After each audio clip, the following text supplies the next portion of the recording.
સવારે ઉઠીને આપણે પહોંચી ગયા હતા ધાબા ઉપર અને તમે જોઈ લો સરસ મજાના સૂરજદેવના પ્રકાશથી આખું ઝગમગી ઉઠ્યું હતું. ત્યારબાદ ભાઈ આપણે કરી લીધા યોગાભ્યાસ, કારણ કે યોગાભ્યાસ આપણા માટે જરૂરી છે.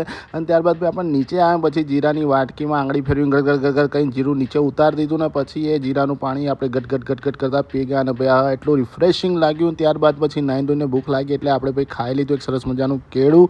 અને ત્યારબાદ ભાઈ આપણા નખ બહુ વધી ગયા હતા જે કાપવા જરૂરી હતા એટલે આપણે કાપવા બેસી ગયા. ત્યારબાદ ભાઈ આપણે ભૂખ લાગી એટલે સરસ મજાની ભેળ તૈયાર કરી દીધી અને ભેળ તૈયાર કરીને ભાઈ આપણે બેસી ગયા ચોપડી લઈને. એક બાજુ ભેળનો આનંદ માણતા ગયા અને એક બાજુ વાંચવાનો આનંદ માણતા ગયા. અને બપોરે ભાઈ આજ તો બહુ માથું દુખ્યું એટલે બામ લગાવીને પછી ભાઈ આપણે આરામ કરવો પડ્યો.